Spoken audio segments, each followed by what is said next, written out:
رحمن يا رحمن ساعدني يا رحمن اشرح صدري قرآن املأ قلبي قرآن واسق حياتي قرآن.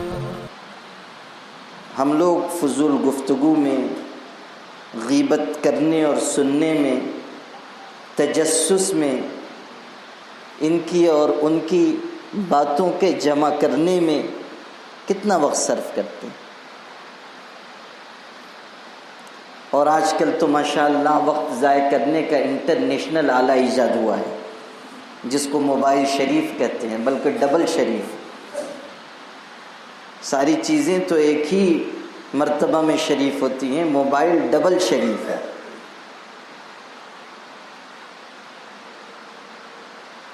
کیا عام، کیا خاص، کیا علم والے، کیا بے علم، موبائل پر گیم کھیل رہے ہیں.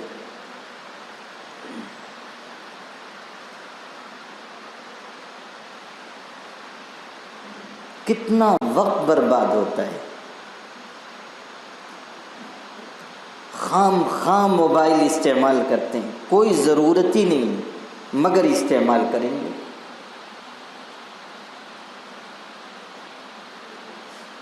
ہر 10 منٹ کے بعد ہم کو موبائل کی یاد آتی ہے.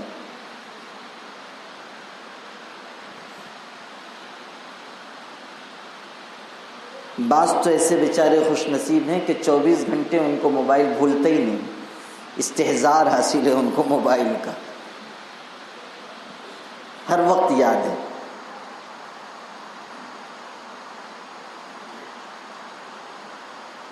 اس کی وجہ سے حقوق ضائع ہوتے ہیں، عبادتیں برباد ہوتی ہیں، معمولات نہیں پورے ہوتے، اوراد و اذکار کی پابندی انسان نہیں کرتا. اور موبائل کے زیادہ استعمال کی نحوست یہ ہوتی ہے کہ انسان سے اللہ تعالیٰ اعمال کی توفیق چھین لیتا ہے.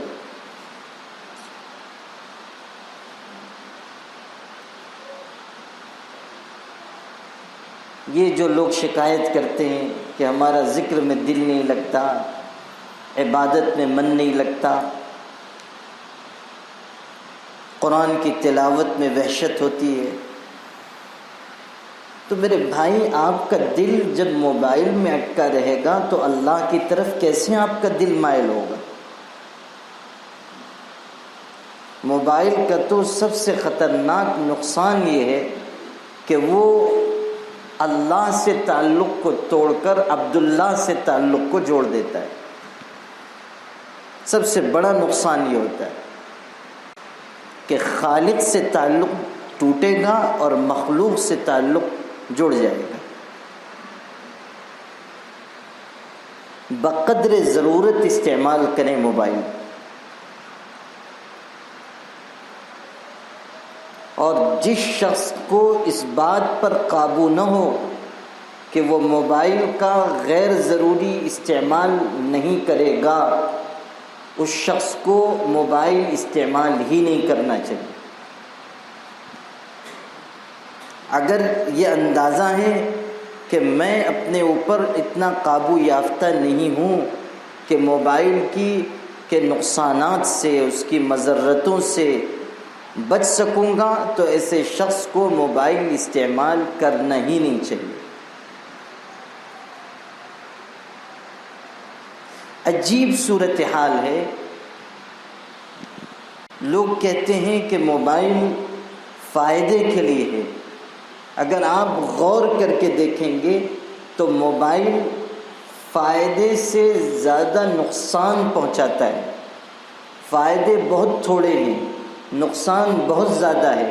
اسمہما اکبر من نفعہما، اس کے مضرت کا حصہ، نقصان کا حصہ، گناہ کا حصہ بڑھا ہوا ہے اس کے نفع اور فائدے کے حصے سے. شراب اور جوئے کے بارے میں قرآن میں یہ لفظ کہا گیا، اسمہما اکبر من نفعہما. یہی چیز موبائل کے بارے میں، فائدے تھوڑے ہیں، نقصان زیادہ ہیں. تھوڑے فائدوں کے لیے انسان استعمال کرتا ہے اور زیادہ نقصان اٹھاتا ہے، زیادہ اوقات برباد کرتا ہے، بے حیائی کی چیزوں میں مبتلا ہو جاتا ہے، بے شرمی کی عادت اس کے اندر آ جاتی ہے، وہ حقوق کے سلسلے میں بے پرواہ ہو جاتا ہے۔ بچے منتظر ہیں کہ ہمارے والد ہم سے بات چیت کریں، بیوی منتظر ہے کہ شوہر ہم سے گفتگو کرے، ہمارا دکھ درد سنے، ہماری پریشانی کو سنے، کچھ محبت کے میٹھے بول بولے، لیکن وہ جناب ہیں کہ موبائل شریف انی وجہت وجہی للذی، کہ میں نے اپنا چہرہ جو ہے موبائل شریف کی طرف موڑ لیا، بس اسی میں مشغول اور ہر طرف سے یکسو ہو کر اسی میں لگے ہوئے ہیں۔ کھانے کا ہوش نہیں، پینے کا ہوش نہیں، ذکر اذکار کا ہوش نہیں، عبادتوں کا ہوش نہیں، معمولات کی پابندی نہیں، نہ وقت پر سو رہے ہیں، نہ وقت پر جاگ رہے ہیں، نہ وقت پر کھا رہے ہیں، نہ وقت پر سو رہے ہیں، نہ اپنی اولاد کو وقت دے رہے ہیں، نہ اپنی بیوی کو وقت دے رہے ہیں، نہ اپنے ماں باپ کے پاس بیٹھتے ہیں۔ سارا وقت جو ماں باپ کا تھا، بیوی بچوں کا تھا، پڑوسیوں کا تھا، ساتھیوں کا تھا، وہ سب وقف ہو گیا موبائل کے لیے، اور ان سارے اوقات کو موبائل نے نگل لیا۔ اب انسان محسوس نہیں کر رہا ہے کہ وہ رشتوں میں، تعلقات میں، احباب کے حقوق میں، گھر والوں کے حقوق میں کتنی کوتاہی برت رہا ہے، اور اس کا صرف اور صرف ایک سبب ہے، وہ ہے موبائل کا غلط استعمال۔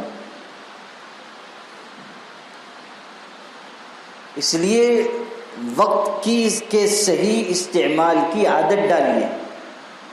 بہترین استعمال وقت کا ہونا چاہیے۔ وقت پر انسان کھائے، وقت پر انسان نماز پڑھے، وقت پر انسان تلاوت کرے، وقت پر انسان سو جائے۔ سونا بھی انسان کے لیے ضروری چیز ہے، وقت پر سونا، وقت پر اٹھنا۔ مسلمانوں کے ہاں جتنا نظام زندگی کو خوشگوار بنانے کا ہے، سب بے ترتیب ہے۔ نہ وقت پر سوئیں گے، نہ وقت پر جاگیں گے، نہ وقت پر کھائیں گے، نہ کھانے میں اعتدال برتیں گے۔ جو رحمن یا رحمن